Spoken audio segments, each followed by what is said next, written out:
Hi, everyone. Welcome. Thank you so much for making the time to join us here today, and welcome to the Dark Sky Tourism Engagement Workshop.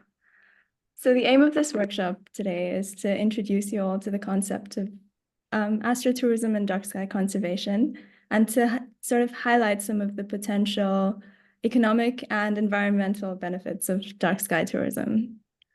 So what we're going to do today is to explore sustainable astrotourism through a very unique expertise and perspective of all of our panelists.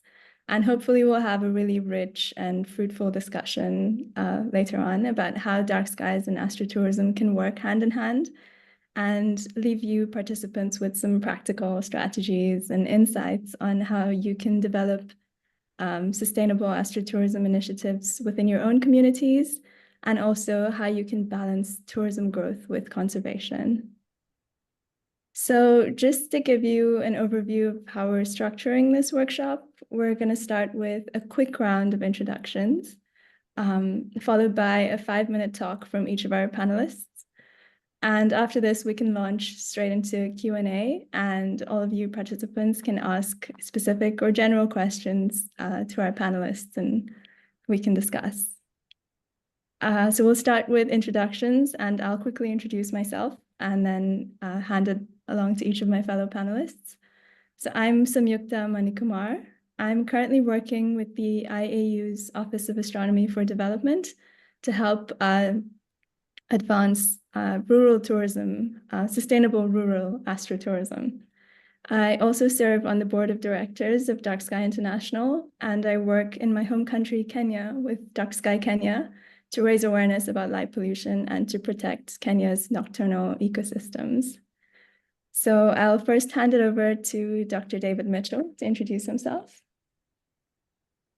Hi, everyone. Good evening or good morning, depending upon where you are. My name is David Mitchell. I'm a professor of economics at Missouri State University. I've been studying dark skies with a couple of my colleagues who are now actually retired, so I'm kind of the last one left in my university to study this. We've been studying it for about 20 years. I've published some research in several peer-reviewed journals, working with some other people also on some additional dark sky research. My research focus has been mostly on environmental economics and trying to value things that are really hard to value, right? Everyone knows how much a car is worth or a loaf of bread, but how much is a dark sky worth, or clean air or clean water, things of that are much harder to value, which is kind of what my research focus is on in terms of specifically dark skies. Thank you, Dr. Mitchell. I'll now hand it over to Duncan Wise. Well, good morning, everyone. My name is Duncan Wise. I'm the Visitor Development and Tourism Officer for Northumberland National Park here in England, in the UK. I am also the Dark Sky Lead, a job that's been given to me since I've been very much involved with the creation of the Northumberland International Dark Sky Park. My day job is quite varied, though. I'm mostly involved in developing all aspects of outdoor tourism around walking, cycling, exploring the great outdoors, and obviously connecting people with the natural heritage of Northumberland. So this is just another tangent to my work, which is really sort of celebrating an asset which I think over the last few years we've really just come to appreciate, and we're looking forward to seeing more visitors come into Northumberland to visit these beautiful dark skies, and I look forward to speaking about it soon. Thank you, Duncan. Eleanor, I'll hand it over to you. Good morning, everyone. My name is Eleanor Muller. I am call it the project manager for a dark sky sanctuary, the II Kalahari Heritage Park, which is the ancestral home of the Komani San and the Mir communities who live in and around the Kgalagadi Transfrontier Park in South Africa. I'm speaking to you from my home in Cape Town. We don't have the connectivity up at the park to participate in a conference of this nature. And I'm speaking to you as somebody who has come to dark sky through astrotourism. We entered in the astrotourism route. So I am always in awe of participating with people with such deep scientific knowledge as so many members of the dark sky community have. We live in a world where we say that by day we see the world and at night we see the universe. It is truly dark where we live and deeply, deeply beautiful. I look forward to engaging with everybody. Thank you so much, Eleanor. So as you can see, participants, we have quite a broad range of expertise spanning from theory to practice and across disciplines. So we've all prepared quick 5-minute presentations to highlight some aspects of our own work, which, as you can see, ranges from theory to practice. So I'm going to go first with a very broad overview, and then we'll have David, Duncan, and Eleanor sort of gradually bridge this transition from astronomy and dark sky tourism theory to how it's actually practiced on the ground. So I will share my screen.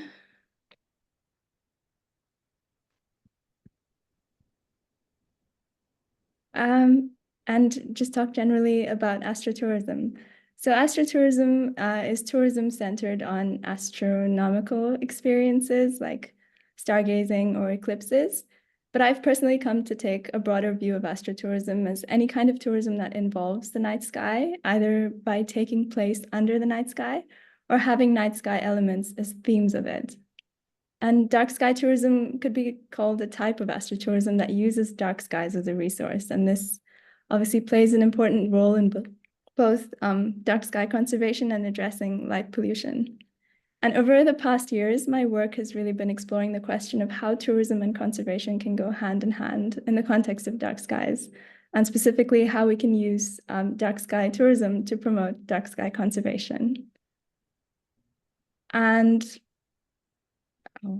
doesn't seem to be changing slides. Yeah.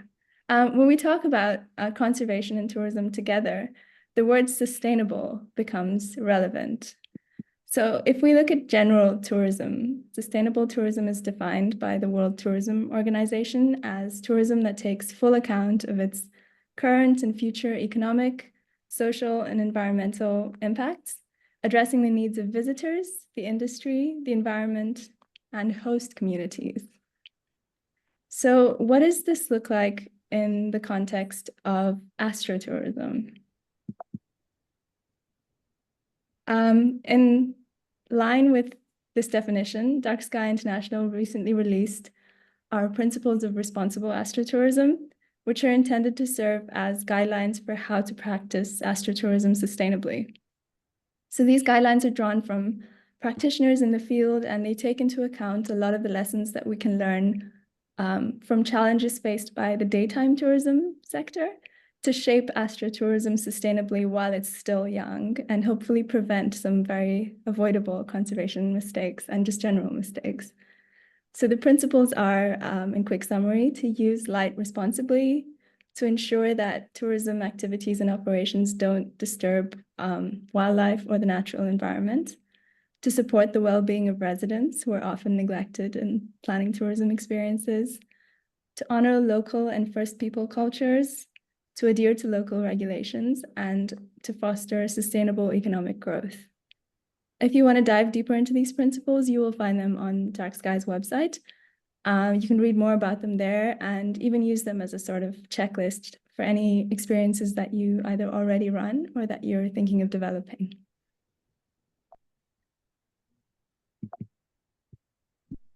And in another vein of sustainable astrotourism, I've been working with the IAU OED over the past few years to develop resources to help people start night sky tourism businesses. While these resources can be used by anyone, they're specifically targeted at rural inhabitants who often have access to very pristine dark skies and a lot of rich ecological and cultural heritage to build experiences around. And these resources hope to create economic incentives for protecting night skies through astrotourism by reframing dark skies as an economic resource. And so the key idea that I want to communicate and just throw out there for this workshop is that sustainability is one way to ensure that dark sky conservation and astrotourism can support each other. And if we put in thoughtful guidelines to ensure sustainability, we can both meaningfully protect dark skies, and we can also create economic opportunities around them, making them a very tangible resource.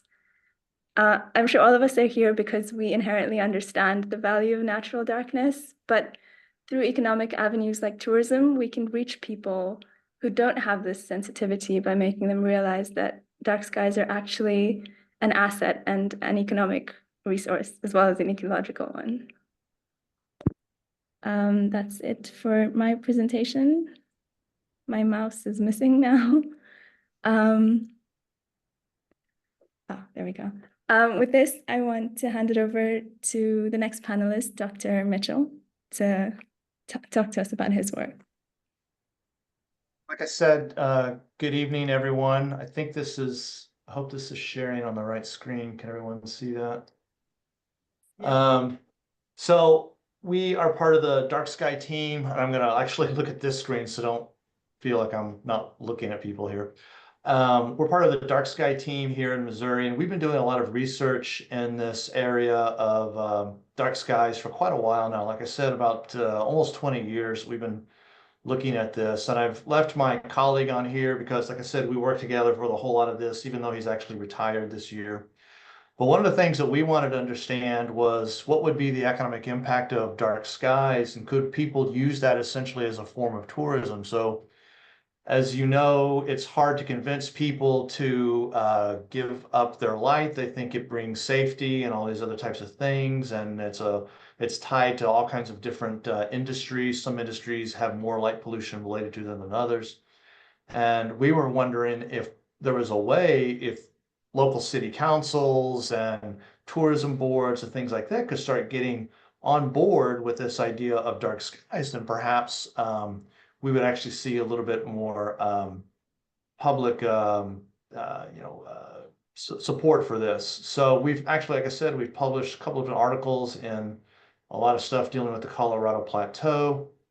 And I can leave this, if you send me an email, I can certainly send you my slides, and that'll be no problem. Just give me a couple days to get them to you.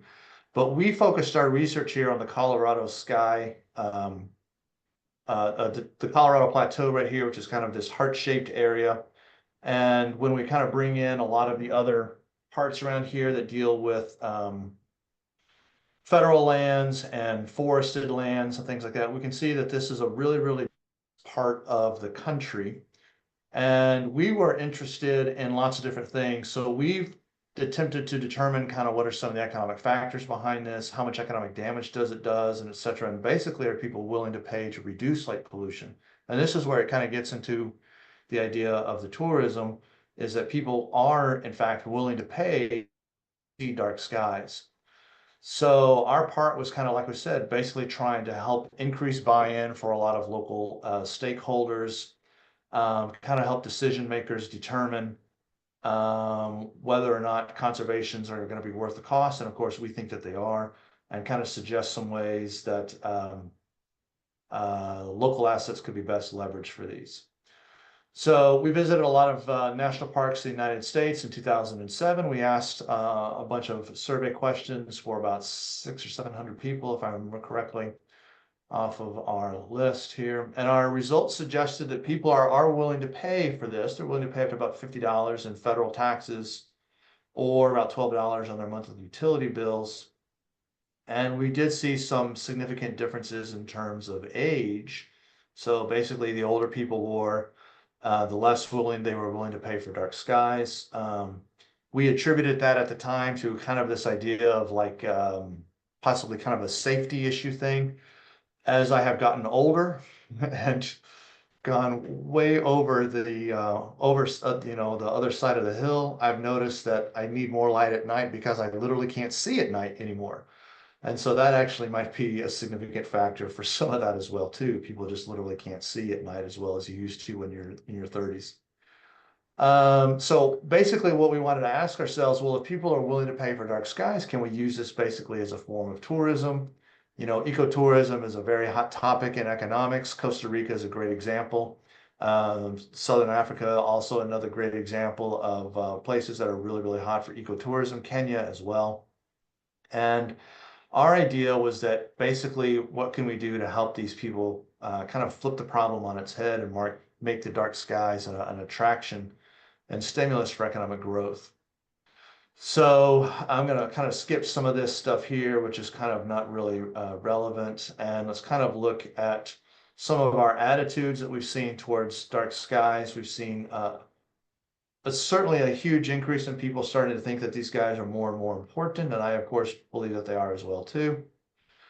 And when we look at these areas here within this southwest part of the country within the US, you got about 20 million visitors, about almost a million are overnight visitors. You got another 3 million that are camping. And we're spending approximately $330 per day, or about $65 overnight if you're, doing camping, tent camping and things like that of that nature. So what we did is we said, okay, well, what's going to be the total for this? And we came up with a total down here about $1.5 billion for our lodges, about 1.02 billion for our other ones. These are going to be like our tent campers and things like that. And you're looking at a total economic impact within this area of about roughly $2.5 billion. And this is a fairly significant amount. So once again, this is just for dark skies.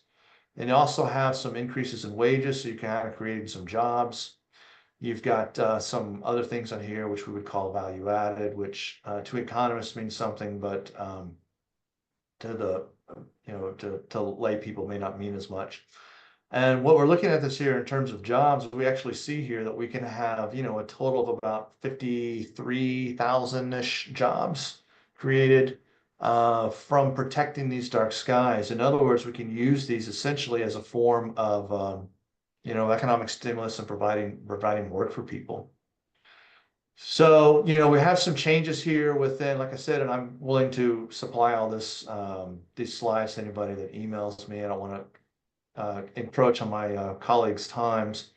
But I mean, in essence, what we're looking at here, like I said, we've kind of wanted to understand how could we use this basically as a form of economic development. If people have a stake in this, economically speaking, then I think they're more likely to protect it. And the talk that I always give is that, dark skies are, light pollution is kind of like a chemical spill. So even if you go to these national parks, or you go to someplace in Kansas or Nebraska or wherever to see animals and flora and fauna and things like that, light pollution actually impacts them as well and actually decreases the value of those other assets, even if you don't value the dark skies as well. So, like I said, I'll let my other colleagues go. I don't want to monopolize the time. And thank you very much. Thank you so much, David. Yeah, I think that really highlights the point about how to reframe dark skies as an economic resource as well as an ecological one. Now I want to before I hand it over, I just want to encourage all of you participants to ask questions if you have any. Please pop them in the Q&A section of the chat if you have questions for our panelists as we go, and we'll address them right after. So with that, I'll hand it over to Duncan. Thank you very much indeed. I'll just get this up on the screen.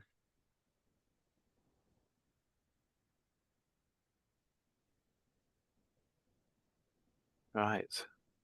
Well, good morning, everyone. I hope everyone can see that okay. I can't really see anyone here, but I'm assuming that's all right.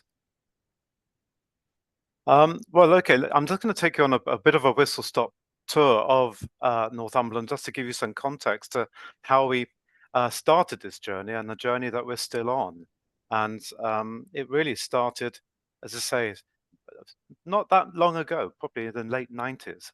But let me just start to just give you some context of where we are. This is Northumberland National Park. We're in the most northern, on the border of Scotland, the most northern part of England itself.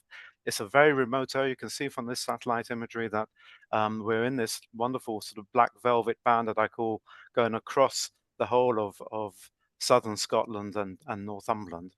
And we have the most pristine dark skies anywhere in England. And you can also see that next to us, there's this symbol of a tree. That is the area that is covered by Kielder Water and Forest Park. Now, Kielder Water Forest Park is not within the national park, but it is actually really publicly owned land for timber production. But it's now developed into activities, outdoor activities around the forest and reservoir. So we basically are there to sort of encourage visitors to come to this remote area of England and enjoy the natural beauty that it has. And you can see, you know, this is England. This is perhaps the wilder side of England that perhaps many people may not be familiar with. So we've got the Cheviot Hills that straddle the border of England and Scotland. You've got Kielder Water, which is the largest man-made lake in Northern Europe. You've got some very remote hills, upland pasture, and then down in the south, you've got the world-famous UNESCO World Heritage Site, which is Hadrian's Wall. So it's a wide open countryside, very little population, vast open skies to enjoy day and night. And we really have to thank, you know, the amateur astronomers that came out here in the late 80s and 90s from nearby towns and cities like Newcastle upon Tyne and Sunderland, astronomical societies. They came out, they recognized that Kielder Forest was incredibly dark. It was only an hour's drive away, and they came out in small numbers initially, but then they started to organize themselves and organize star camps where they could stay for a week and just literally spend that whole week just observing the beauty of the night sky. And the momentum gathered in the early 2000s. They decided that they wanted to build an observatory.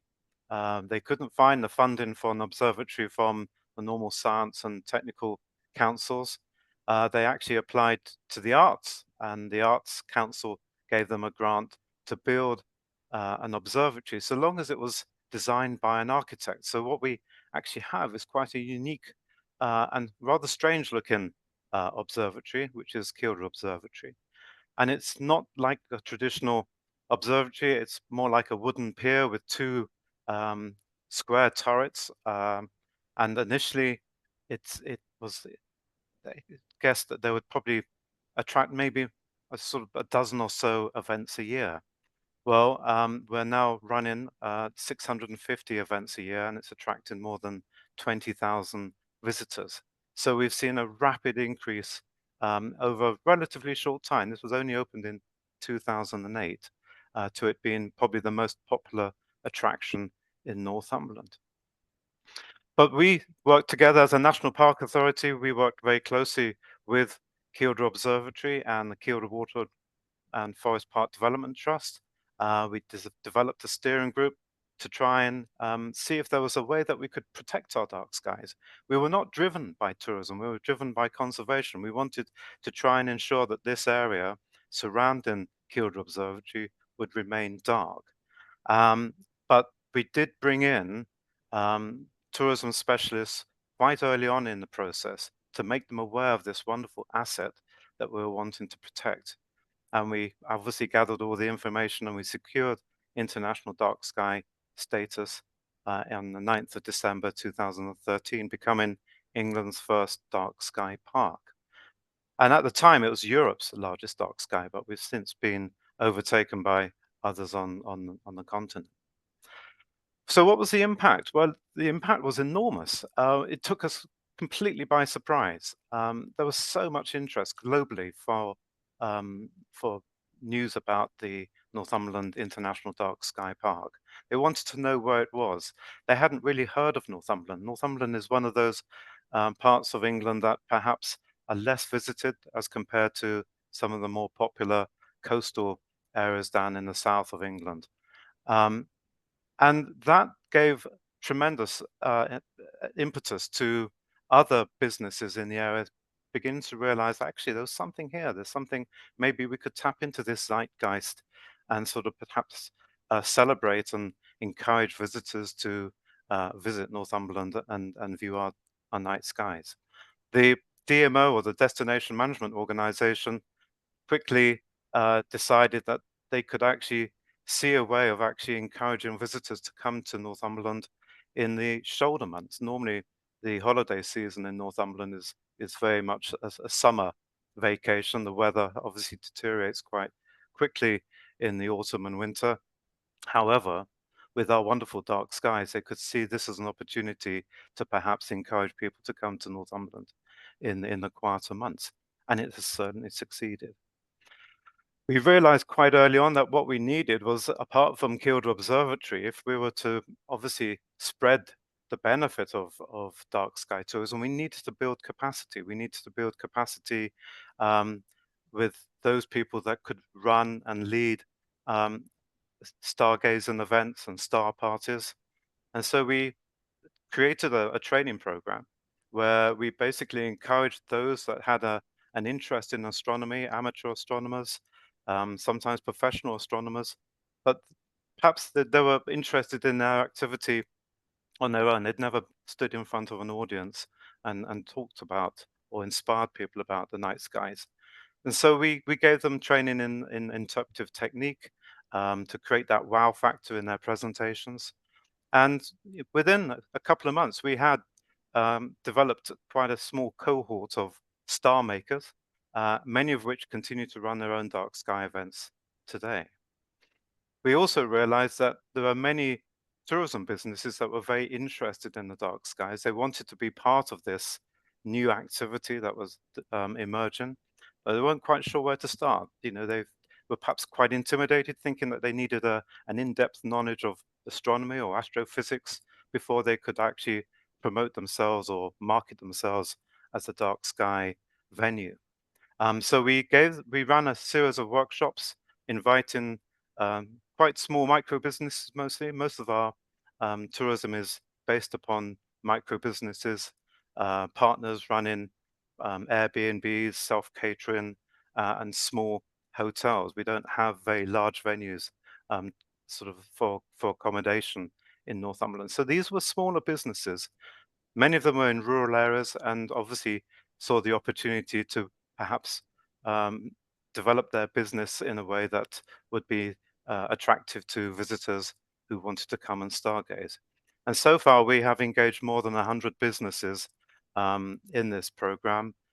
They're now familiar with the dark skies. They know what to offer, and they're now certainly using dark skies as part of their ongoing marketing. To help them with that, we developed some dark sky accreditation. This was an opportunity also to get over the message about having responsible lighting on their properties. So first of all, they had to demonstrate that the lights that they had on their own buildings were dark sky friendly. This was an opportunity, obviously, to share that knowledge with their guests. They also it was a sort of voluntary accreditation code where they basically had to ensure that their guests respected local residents at night if they were out and about, going stargazing and visiting venues, that they would be obviously allowed to be coming back into their accommodation at the end of the day. Simple tips really to obviously make it easier and more attractive for visitors to stay in their accommodation. And the stay engaged was really an extension of this accreditation for those that were wanting to run their own events. We rapidly saw soon after the opening of Kielder Observatory that other hotels and businesses in the area were beginning to say, well, actually, we could build a small observatory in our own backyard. This hotel, Battlestead's Hotel, was a classic case where they were actually seeing lots of visitors visiting them to have an evening meal before they went on up to Kielder Observatory to stargaze. So they decided to build an observatory in their backyard, and they now can obviously keep a lot of those guests and obviously entertain them with their own observatory. And we're talking about local communities actually seeing the opportunity. The central one, the Stonehof Observatory, was actually built by the local community. They built it themselves. They had a very enthusiastic volunteer who now runs a year-round program of events, not just for that community, but for visitors that come in from outside. And more recently, the Twice Brewed Inn, again, is a public house and hotel up on Hadrian's Wall. And again, they've now developed an observatory. And in the last 6 months, they've even built their own planetarium. And all three of these venues, as well as Kielder, are now running a year-round program of events. So within a very short time, the Dark Sky Park now has 4 observatories running public events throughout the year. In addition to the sort of training, we also developed some places that you could Mm. actually stargaze. Duncan, in the And interest of time, could I oh, ask you to just wrap up so that we have enough time for questions? Thank of you. course, certainly. And very finally, we decided to work with individual businesses to offer them like a gift. So when visitors arrived at their accommodation, they would be presented with a box full of stargazing kits like binoculars, gloves, make themselves comfortable. And many businesses are now sort of basically putting together their own stargazing kits and handing them out. And so the marketing campaigns, the goodwill that's been generated, we did an economic impact assessment a couple of years ago, and it was estimated that the value of astrotourism now to the visitor economy of Northumberland is now worth 25 million pounds sterling a year, which is phenomenal. We took us completely by surprise, but the appetite for stargazing in Northumberland doesn't seem to diminish, and we look forward to seeing a lot more people visit Northumberland in the future. So my apologies for overrunning a little bit, but there we go. Thank you, Duncan. It seems like I thought it was really engaging, and it seems like the Q&A section is in agreement. There are a lot of questions for you. But that was such a beautiful example of how to bridge, theory and practice, and just practical evidence of how astrotourism and dark sky tourism can stimulate an economy, and also touching on, the things you have to do for that to happen, like capacity building. Thank you so much. And now I will hand it over to our final panelist, Eleanor, to finish us off. Good morning. I was asked when planning this session why we had become a dark sky sanctuary at the II Kalahari Heritage Park. This is the world that is the ancestral home of the Komani San and the Mir communities. It is in the Kalahari Transfrontier Park of South Africa, bordering on Botswana and Namibia. It is a desert that is famous for the black-maned lion and 9 other predator species. It is a world of perfect darkness. And the best reason I can explain the why we did it is to explain to you how I feel when I go to visit there. I come from a world of constant light, where the night is a pale echo of day and stars are whispers drowned by electric light.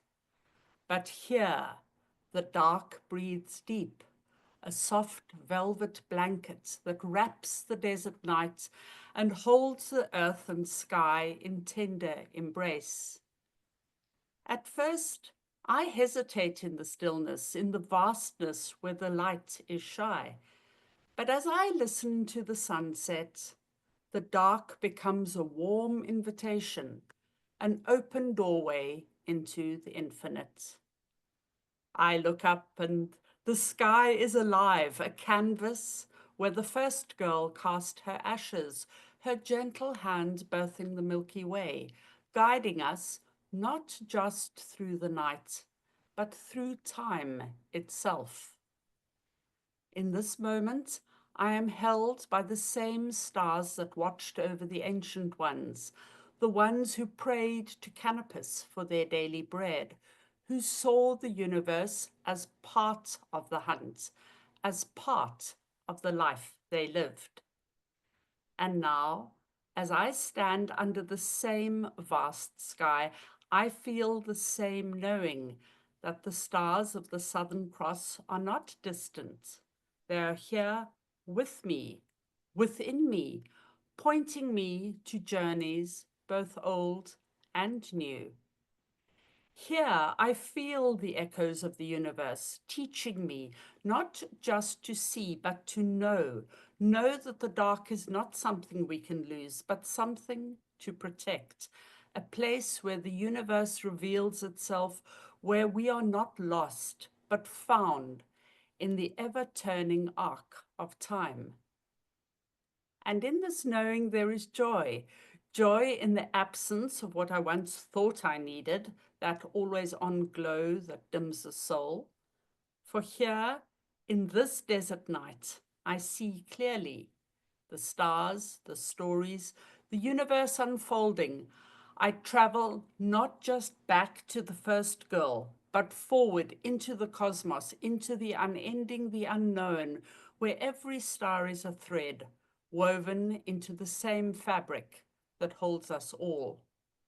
Now, with absolute respect for the dark, for the beauty it allows me to see, for the lessons it teaches, and for the simple truth, I know that we are all nurtured by the same dark sky, traveling together, wrapped in the same blanket of stars. Thank you. That was absolutely beautiful. Thank you, Eleanor. Thank you for highlighting what this whole thing is actually about, which is really the experience of, being outside under a dark night sky and reconnecting with that experience. And what better way to capture that than through a poem? Thank you so much for sharing. We have quite a few questions now, so I will get started with those. And the first question is addressed to Dr. Mitchell. It says, can Dr. Mitchell suggest a means of extrapolating his economic impact results to smaller scales, such as a typical state park? Well, what we did was we essentially, you can do that. The issue, of course, is that you want those dark skies to be as dark as possible. Sometimes the state parks, depending upon how large they are and where they located it, may not have that. But it is possible to do that. It just takes a little bit of this data is based upon. You build what we call an economic model of the local economy, and then you see what happens when the tourists come in. How much do they spend on hotels? Do they spend on restaurants? Do they spend on gas? And then other additional shopping and things like that. And of course, those have another impact that goes beyond them, what we call these indirect and secondary effects as well too. So yes, it's totally possible to build that on any type of level, large or small. We just happened to build this on one that went over 4 different states, but it's also possible to do it on a smaller scale as well too. Thank you so much, Dr. Mitchell. Andy asks, I'm interested in getting a more detailed description of what sustainable economic development is. Could you please go into this aspect in more detail? This isn't addressed to anyone specific, but I guess Dr. Mitchell is in a good place to answer this. That's a great question. I mean, I look at sustainable economic development as, people have different ideas of what economic development actually is. I think most people think of it as a bigger and bigger house with a bigger and bigger car. And that's not necessarily what economic development actually is, especially when you look at this idea of sustainability, where you don't want to use up all of the resources right now within this year and not have anything in the future. And I think that's one of the things that's interesting about dark skies is that it is a really, really interesting asset not only from an economic standpoint, but also from an ecological standpoint, that once it's gone, it's going to be hard to get that back. I mean, when I give talks, I remind people we've only had light at night for the last 130, 140 years. All of those thousands and thousands of years, the animals and people and all like that have evolved to have a night and a light cycle. And messing with that in such a short time frame, I think, is very problematic. And that can lead to all those types of issues. One of them being, like, of course, we're also doing some research in terms of light pollution and human health. And there's some pretty good evidence now that breast cancer is probably tied to light pollution as well too. Well, as we know, light pollution is growing, breast cancer is growing all around the world. I mean, there's obviously some connections here as well that too. And of course, having a developed economy includes having people that are healthy and not sick all the time. That's a part of it as well too. I'll Thank let you so anyone else put their 2 cents in on that as well too, so. Yeah. Does anyone else have anything to add, Duncan? Eleanor? I think yes. I think that it explains a sort of sustainable tourism approach, was basically developing a business model that doesn't compromise the environment, the heritage, and also impact negatively on the host communities that provide that welcome and obviously you want to ensure that the integrity of that community that you're visiting is not going to be disrupted or degraded by the numbers of tourists visiting that area. And we are beginning to face over tourism in parts of the world. So, there's another term that we're now beginning to use, which is regenerative tourism, which is basically, moving tourism from doing less harm to tourism that is actually giving something back, giving more back to the environment, giving more back to the community. So, this is the trajectory I think tourism has got to follow now, which is it's got to demonstrate not just economic benefits, it's got to improve people's health and well-being, it's got to ensure that there are good quality jobs within those communities, that the environment is actually going to be improved and enhanced, and that the heritage is not going to be degraded. So I think that's basically how we define sustainable tourism and moving into regenerative tourism. I love that idea of instead of just maintaining, being able to maintain itself, that it's actually generating something positive. I think that's really important to think about as we go forward. Eleanor, do you have anything to add as a practitioner? Yeah, so there's always this, is it astrotourism? Is it sustainable tourism? Is it responsible tourism? Is it ecotourism?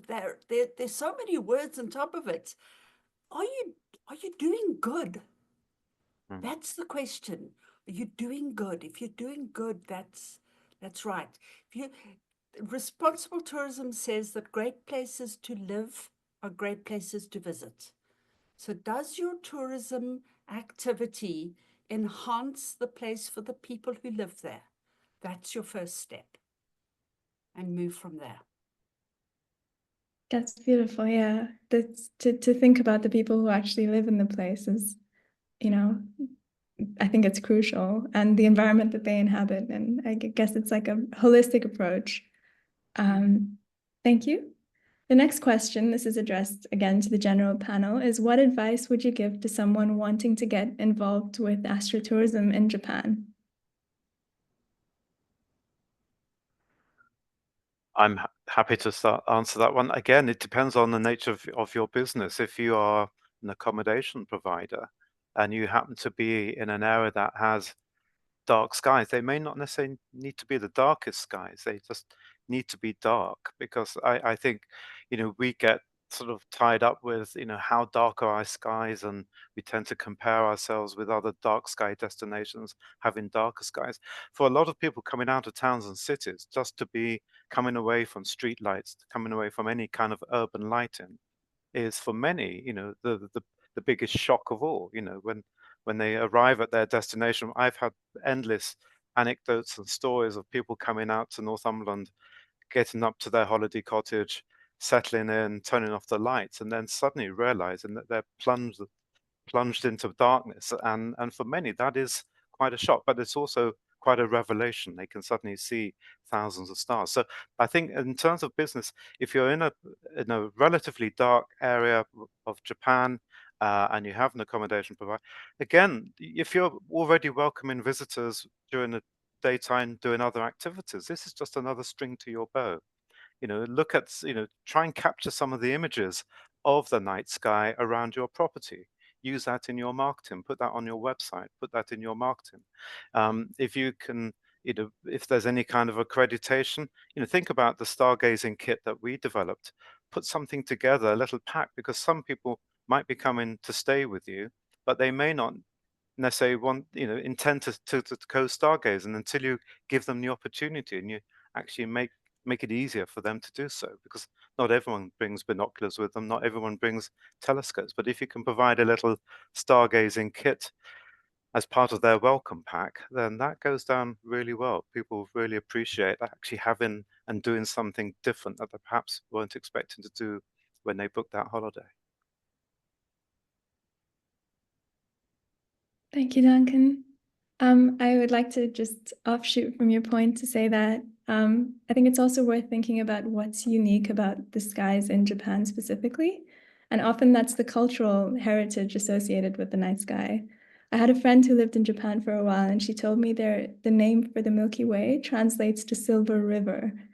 And I think the reason that people visit a place is to experience their unique perspective, their unique worldview. Every culture has their own unique worldview of the night sky. So to incorporate that, I think would be something unique and something that might draw people in. David, Eleanor, do you have anything to add? I don't think so. I think Duncan really nailed it right there. I think that was a great start to that. And like you said, I mean, starting, it doesn't have to be the darkest skies. I mean, something is better than nothing. One of the things that we found in our research is most people don't even realize what they're missing because they've never seen it. Mhm. And when they see the dark skies, that's when they actually get really, really excited about it. So seeing something from Tokyo to something that's, not maybe the darkest skies of the Colorado Plateau or, Southern Africa or something of that nature, Northumberland in England, but something that's just dark enough where they can actually see more than just two bits of light in the sky, I think is really, really helpful. I think that's a great start. For sure. Thank you. There are a couple of questions for Duncan about how people can get a hold of the content that he uses, the stargazing kids specifically. It's certainly no, it's not very difficult, honestly. It's sometimes people when they come on holiday, they don't always bring the right gear with them. If they're, they might be going on holiday and not expecting to be staying out late at night, which obviously gets very cold here in Northumberland. So sometimes just providing, hats and gloves or blankets that they can put over their knees whilst they're sitting outside, making themselves comfortable. So if you've got a backyard on your property or your accommodation that they can go out and sit at night um, in total darkness, then make it comfortable for them. Give them a couple of deck chairs or camping chairs that they can sit on. Um, they may not bring their own, as I say, their own pair of binoculars. So just providing a couple of pairs of binoculars. And obviously, most businesses now have access to Wi-Fi. So you don't necessarily need to sort of provide lots of complicated stargazing guides. You can actually just signpost them to some very, really good, simple apps that are obviously available. We use Stellarium a lot, and obviously, whatever device, whether it's Android or iPhone, there's a whole host of free astronomy apps that you can signpost people to convert their mobile phone into a Palm planetarium. So it's just simple tips. Red light torches. If they're wanting to go out at night, then rather than switch on the outside lights, which obviously will affect their dark adapted vision, encourage them to use red light torches, but they wouldn't necessarily bring one of their own. So just simple kit of additional things. If they're sitting outside, a thermos flask or a bottle of wine to make their experience a more comfortable one. And everyone in the tourism business is there to create a warm welcome to all their guests. And all you're doing is trying to extend that warm welcome into the evening and maybe into the night. And again, it's just another string to your bow if you're already running a tourism business. And if you're in a dark sky area, then I would certainly celebrate and promote that special natural feature in your marketing as well. Thank you, Duncan. And just a layer above, there are also questions about the content, the certification criteria, and the methodology that you use when you're talking to businesses. Absolutely. There's again the two things we want to ensure that the businesses themselves are also ambassadors for our dark skies. So there's a degree of training that not too complicated. With an hour or so, just giving them a PowerPoint presentation, or actually taking them out and giving them the opportunity to look through telescopes, to make them aware of the beauty of the dark skies, to make them aware that they are the ambassadors for Northumberland's dark skies, and that, you know, they can actually talk to their guests over breakfast, say, about the kind of outside lighting that they've got that is dark sky friendly. But it's also really been sort of conveying to their guests that, you know, if they are going to go out late at night, if they're not going to come back until, say, 3 o'clock in the morning, just to, you know, show some courtesy to local residents, just not to make too much noise. If they are going out stargazing to venues, then obviously there's an opportunity there to sort of spread um, sort of the direction to different places to get slightly different experiences. Again, we're very lucky. We've got 4 observatories, but there are many, many places that you can just pull over off the highway or off the road and enjoy, you know, pristine night skies. And it's just, they then become sort of ambassadors for the night sky. And this is a very simple checklist that they basically tick off to say, yes, this is what I'm doing. They then submit that to the Tourism Association, who then give them the logo that they can put onto their marketing. If you want to see, I've left my email address. I'm more than happy to be contacted after this if people want more information about our accreditation scheme. But Visit Northumberland publishes that information on their website as well. Thank you, Duncan. I'm sure a lot of people will reach out to you. David, this one is for you. Success can be a challenge. Accommodation pressure from tourism visitors can displace workers in the industry. Airbnb type short-term rentals return more money than long-term rentals for workers. Any thoughts around this issue?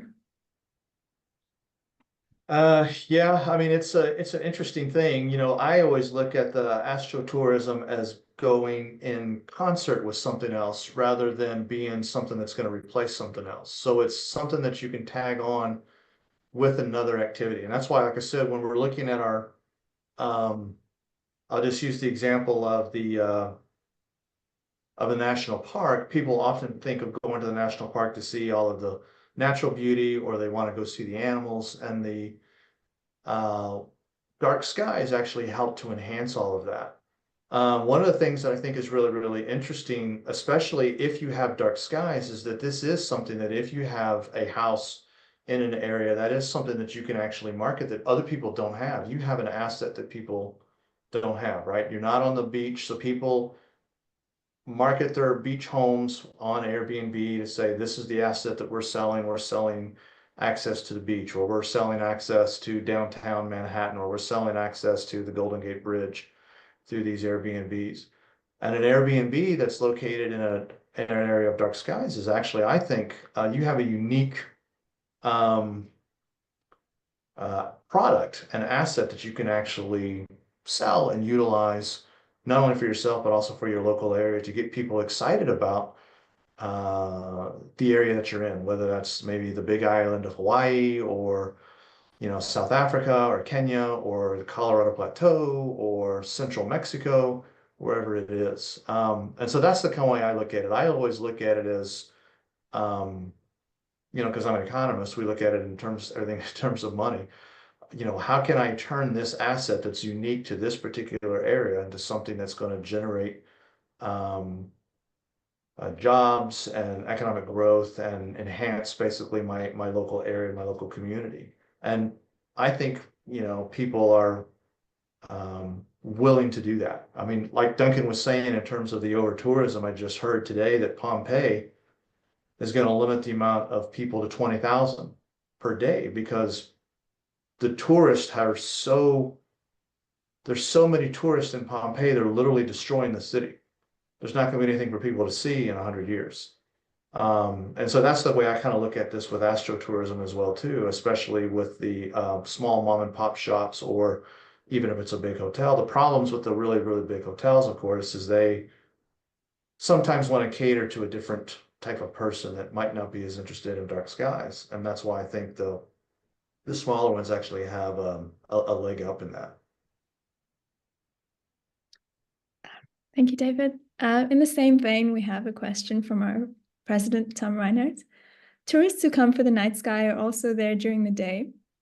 How important is it to develop daytime tourism activities at dark sky locations? I would like to pose this to Eleanor first, since she has experience with both daytime and nighttime tourism, and then we can go through the rest of the panel.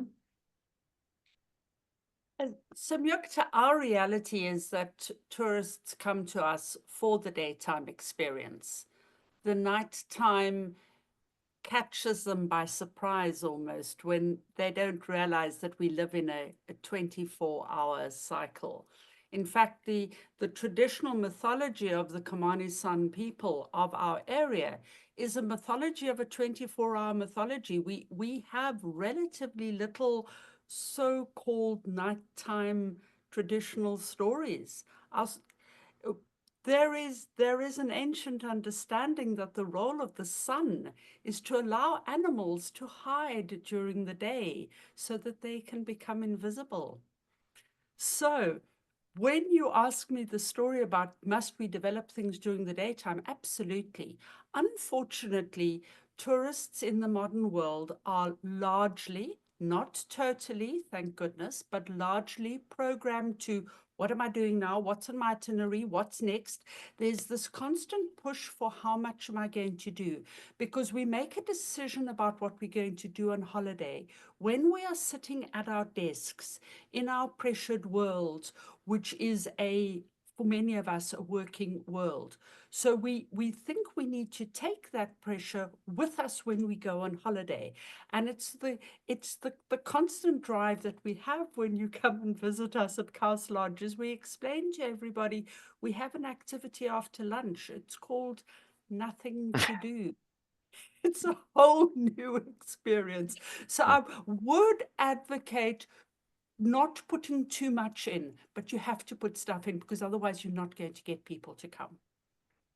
Thank you. Duncan, is this consistent with your experience as well?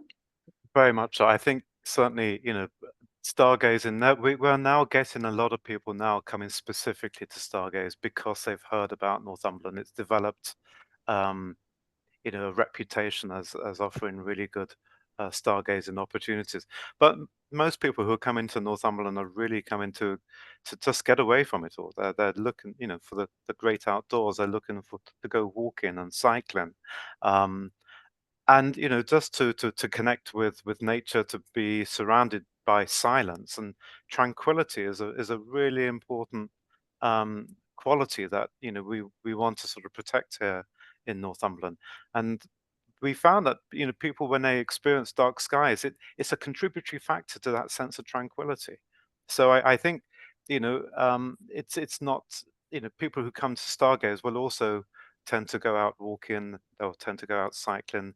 They, as I say, they may do nothing at all and just sit there. I've known of many holiday makers that just literally sit outside their tent or their caravan or their motorhome and do nothing, just to take in the view. And I think for many it's an opportunity just to de-stress.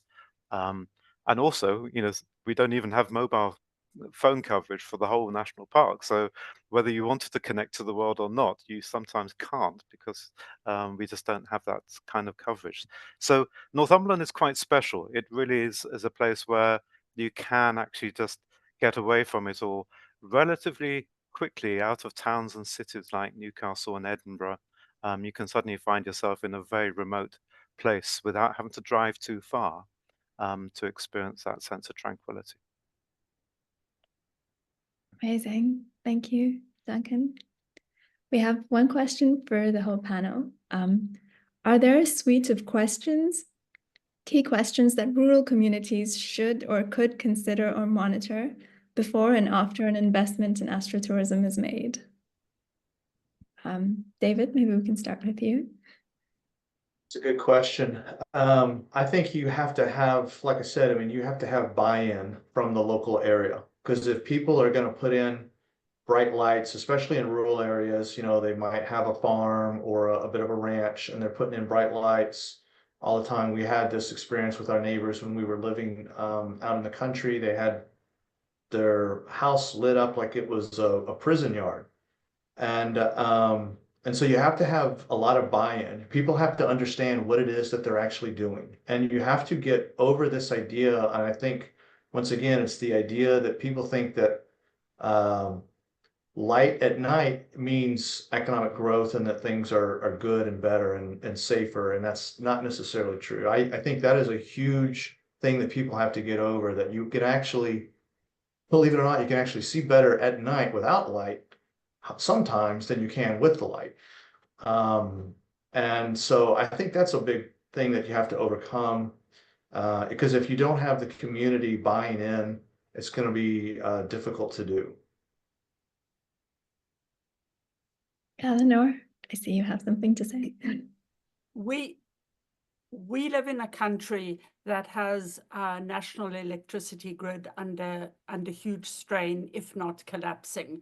And we go through phases where the electricity grid is actually switched off in areas called load shedding.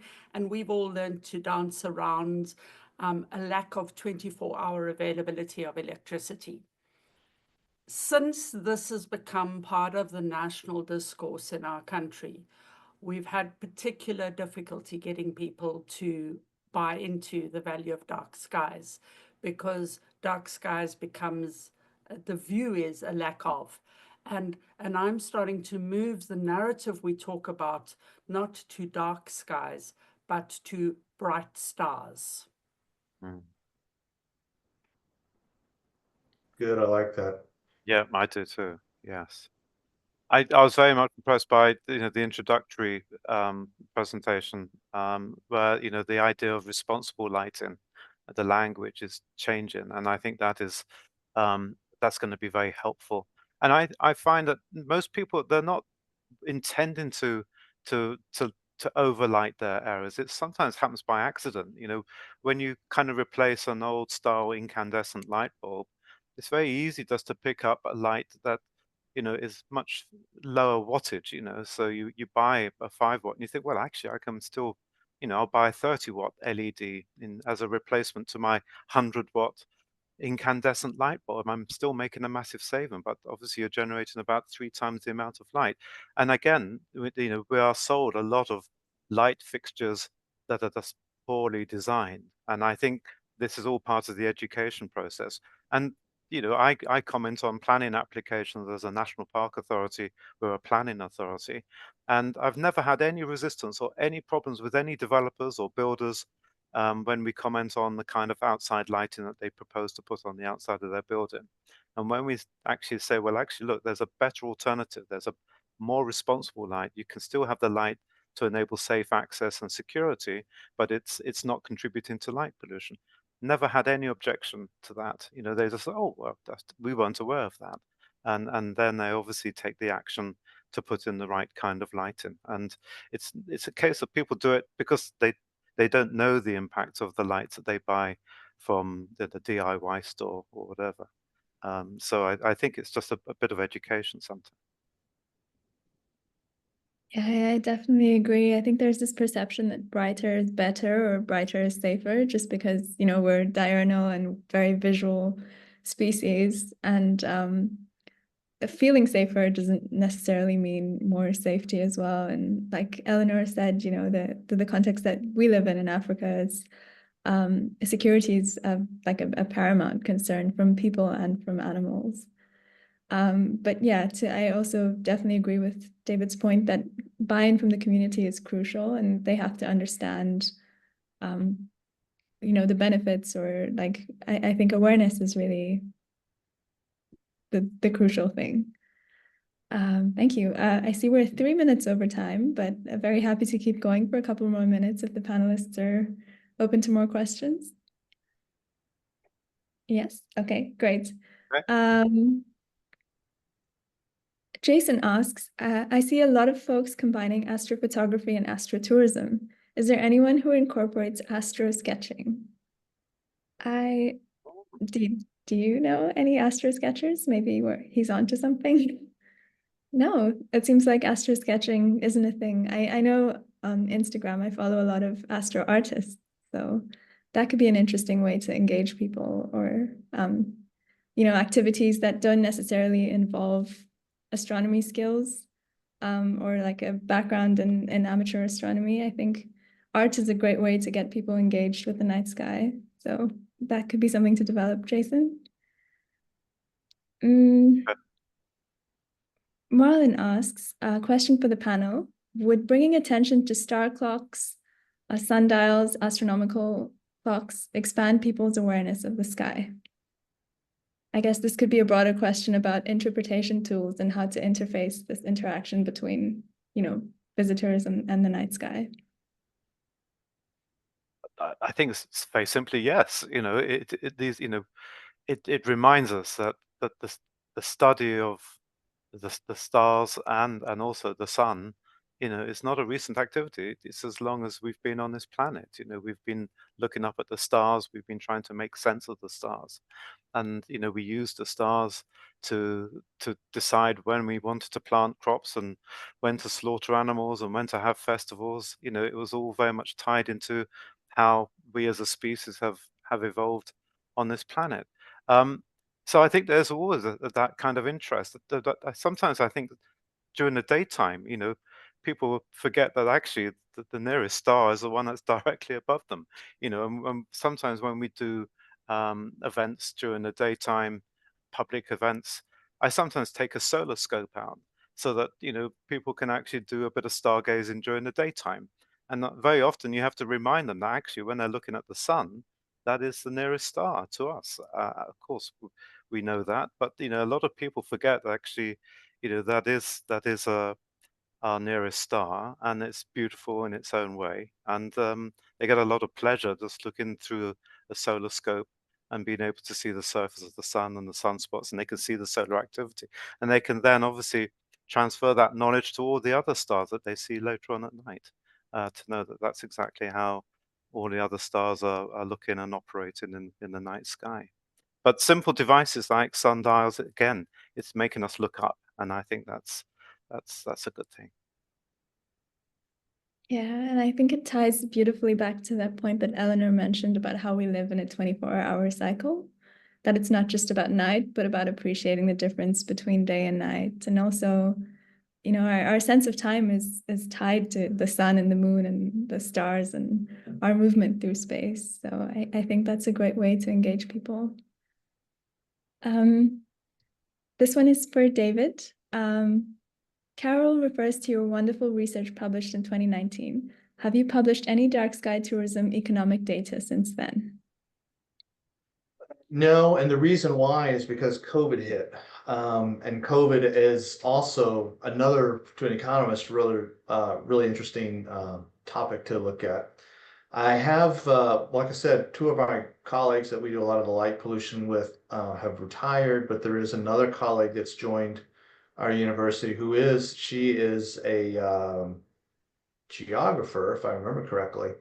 And she's also very, very interested in light pollution as well too. So we actually have a couple of research ideas that we're probably going to start working on together in the spring. But COVID really set education. It threw us all for a loop. How do we talk to these students now? What do we do when they're all spread out all over the world and the country and online stuff? And so that has really slowed down a tremendous amount of our research that we did in light pollution. Thank you, David. I think this one is for Duncan. More info on dark sky accreditation. How was it developed? Was it locally by the chapter? Is actually developed between the Dark Sky Steering Group that came together. As I said, there was this partnership right at the beginning of the process about 14 years ago, comprising the National Park Authority, myself, Kielder Water and Forest Park, Kielder Observatory, and representatives from the local tourism authority called Visit Northumberland. And they came in very early, so they could see the work that we were doing. They could see the SQM data that we were beginning to gather. They could suddenly realize that Kielder Observatory was beginning to be a really important tourism asset. And they could suddenly see that actually the dark sky status for the national park and Kielder was going to be a really positive development for Northumberland. And we at the same time didn't want just the celebration of dark skies just to be contained within this boundary of the national park in Kielder. We wanted the whole of Northumberland to benefit. So any businesses that perhaps weren't in the dark sky part, but maybe up on the coast of Northumberland, where it is also very, very dark. It doesn't have protected dark sky status, but there are lots of people that go up onto the northeast coast of England to see the aurora and to see the Milky Way. And we just wanted to create a very simple checklist. It had to be voluntary because we just don't have the resources to go out and individually inspect every business. So it's very, very much based on trust. And it's really a simple checklist to say, yes, I've looked at my outside lighting, and yes, it's dark sky friendly, or I've taken steps to change it, etc. Yes, I allow my guests to come in late at night. Yes, I have a stargazing kit. Yes, I provide them with information. There's a series of checks that they can just run through and tick off once they've been achieved. They then submit that checklist to Visit Northumberland, who will then, upon receiving it, say, yes, this business has demonstrated that they're dark sky friendly. And will then, release the little logo that we've created, dark sky friendly or stay and gaze. And the business can then obviously apply that to whatever marketing they use, whether it's social media, whether it's their own website or in print. It's entirely up to them. But it's really just for those businesses that, can really demonstrate that they are dark sky friendly. And I don't think people are abusing it. I think really, we trust that the businesses are following through with that. And again, I think the guests that, if they do turn up and they suddenly find out it isn't a dark sky friendly experience, then obviously that's going to be reflected back in the various reviews that they might send back to the business. So I think it's in the business's interest to follow through with the checks that they said they've endorsed. Perfect. That was a really thorough answer. Thank you, Duncan. In the interest of the people who want to attend the next session, I think it's probably good if we wrap up. So I want to leave it to the panelists to maybe finish with maybe like a short closing thought or something that you would want the people who are attending to take away from this. Maybe we can start with Eleanor. I'm sitting here in Cape Town. It's now 20 to 5 in the morning, and I'm just hearing the dawn chorus. And I'm wanting to remind everybody that we live in an extraordinary world. Enjoy all 24 hours of the day, please. Thank you, Eleanor. David? Want to encourage people to continue to do what you can on a local level, and every little bit helps. When I started talking about light pollution 20 years ago, people said, "What is that? I don't understand what that is." I thought it was pollutions that was light in weight, right? Like garbage that is lightweight garbage. And now when I talk about light pollution, when I run into, a lot of people have actually heard of it. So I think, kudos to all of you that are out there in dark sky land, and, continue to do what you're doing, raising awareness, I think, which is a big part of this. And I'm encouraged. I mean, I really am. I think the page is going to turn on this eventually, where eventually people start to go the other way and actually start to do responsible lighting. So I'm optimistic that we will actually return to some dark skies throughout all of the world. Thank you, David. Yep. Duncan? And again, I think, those of us that work in tourism, we're there to create memorable experiences for people. And there's nothing more memorable than suddenly being given the opportunity to be surrounded in darkness. And it's not just about the ability to see the stars above. If it's a clear night, then obviously that's wonderful.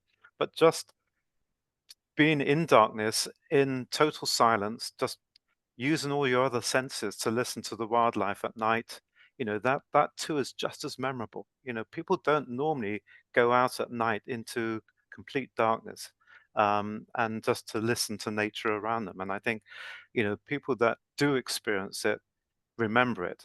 When you point out the impact that bad lighting or irresponsible lighting has, they get it, because they suddenly realize that something very beautiful is very quickly destroyed by an ugly light, that obliterates that darkness. So I think you need to give people the opportunity to experience darkness, and if you can do that as part of your tourism business, then well done.